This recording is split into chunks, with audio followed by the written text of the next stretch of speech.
Hi hello ఎలా ఉన్నారు అందరూ? నీతమ్మ వంటిల్లకి స్వాగతం. నేను ఈరోజు మీకు ఉలువలతో చారు చేసి చూపించబోతున్నాను. ఉలువల్ని రాత్రిపూటే నానబెట్టుకున్నాను శుభ్రం చేసుకొని. వాటిని నానిన తర్వాత బాగా కడుక్కొని ఇసుక లేకుండా చూసుకొని వాటిని కుక్కర్లో వేసి 5-6 విజిల్లు రానిచ్చి వడబోసాను. ఉలవల వల్ల చాలా ఉపయోగాలు ఉంటాయి. మనకి మూత్ర సంబంధిత వ్యాధులు, కిడ్నీలో రాళ్ళను తొలగిస్తాయి, తర్వాత షుగర్ లెవెల్ని కంట్రోల్ చేస్తాయి. కాబట్టి ఉలువలు తింటూ ఉంటే చాలా ఆరోగ్యం. దానికి కొంచెం నిమ్మకాయంత చింతపండు తీసుకొని నానబెట్టాను.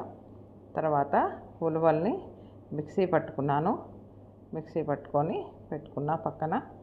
ఇప్పుడు గిన్నె తీసుకొని అందులో నూనె వేసి పోపు దినుసులు వేసి ఎండుమిరపకాయలు, మినప్పప్పు, ఆవాలు, జీలకర్ర అన్నీ వేసుకొని కొన్ని మెంతి గింజలు వేసుకొని దాంట్లో ఉల్లిపాయ ముక్కలు సన్నగా తరుక్కొని వేసుకొని తర్వాత వెల్లుల్లిని తీసి కచ్చాపచ్చా వేసి నూరుకొని పచ్చిమిరపకాయలను సన్నగా తరుక్కొని ఇందులో పోపులో వేసుకొని కాస్త ఉడకనిచ్చాను.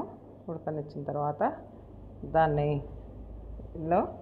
ఈ ఉలవలది రసం తీసాం కదా మనం, దాన్ని పోసేసుకొని అది కొంచెం మరిగాక కొంచెం చింతపండు రసం కూడా వేసుకున్నాను.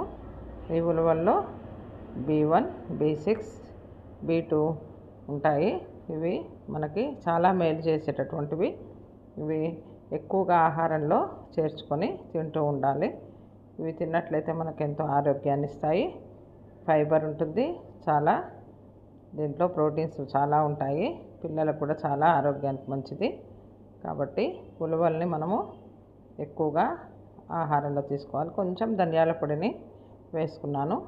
కొద్దిగా పులుపు వేసినప్పుడు కొంచెం బెల్లం వేసినట్లయితే రుచినిస్తుంది. కాబట్టి దానికి కొంచెము ఎండు కారం ఇష్టమైన వాళ్ళు వేసుకోవచ్చు. దాన్ని ఎంతో రుచికరమైనటువంటి ఉలవ చారు రెడీ. సబ్స్క్రైబ్ చేయండి, లైక్ చేయండి.